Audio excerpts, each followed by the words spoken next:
আমার মাথায় যখন যেটা চাপে আর সেটা না করা পর্যন্ত আমি একটুও শান্তি পাই না। আর যখন যে কাজে মন যায় সেটা না শেষ হওয়া পর্যন্ত স্নান খাওয়া দাওয়া কিছুই আমার হয় না। তো দেখো, কাল তোমাদের দাদাভাই দুটো টব এনেছে আর তার আগের দিন রোজ ডেতে দুটো গোলাপ গাছও এনেছে। তো তার মধ্যে দেখো একটা জবা আর এই পার্পেল কালারের মানে গোলাপ আবার একটা এনেছে। আগে একটা বাড়িতে লাগিয়েছি, যেহেতু বলছে এখানে একটা থাক পার্পেল।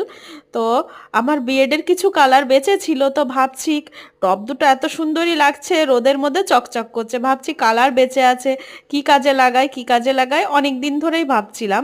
তো মনে মনে ভেবেও রেখেছিলাম যে মানে পুরোনো টবগুলো একটু ধুয়ে টুয়ে এই কালারগুলো করব। আর মানে সামনে দিয়ে সাজিয়ে রাখবো, ঘরের সামনে দিয়ে বেশ সুন্দর লাগবে। তো অনেক দিন ধরে ভাবছি কিন্তু করা হচ্ছিল না। তো আজকে রান্না খাওয়া হয়ে গেছে একটু তাড়াতাড়ি, কাজ বাজও সব হয়ে গেছে, ভাবছি রোদও দিয়েছে, একটু রোদের মধ্যে বসে বসে রংগুলো করি। আর রং করতে গিয়ে দেখি ম্যাক্সিমাম রং শুকিয়ে গেছে, প্রায় বিএডের প্রজেক্টগুলো, তারপরে তোমার চার্ট মডেলগুলো অনেক দিনই করা হয়ে গেছে, প্রায় 6 মাস আগে রঙগুলো প্রায় শুকিয়ে শুকিয়ে গেছে। তবুও তিনটে রং মোটামুটি পেয়েছিলাম, ব্লু কালার, অরেঞ্জ কালার আর গ্রিন কালার। কিন্তু ব্লু কালারের উপরে ইয়েলো, তারপরে সাদা, এগুলো ফোটে, ভালো কিছু করার নেই, যেটুকু আছে ওটুকু দিয়েই আমার কাজ চালাতে হবে, ওর মধ্যেই ফুটিয়ে তুলতে হবে।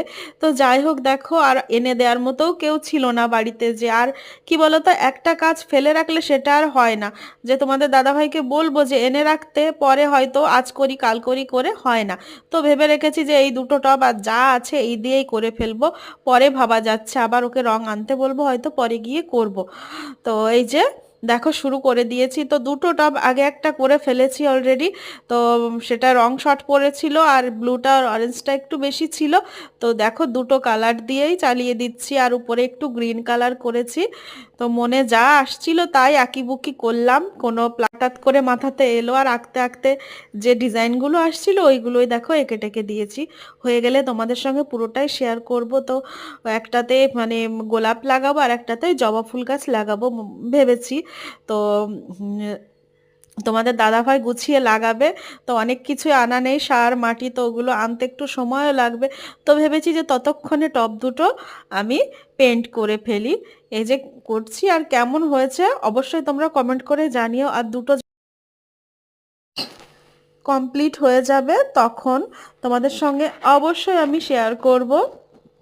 আর রোদে সকালে এগুলো একটু ফুটে ওঠে ভালো হয়, তো ওই জন্য রোদে বসেই করছিলাম।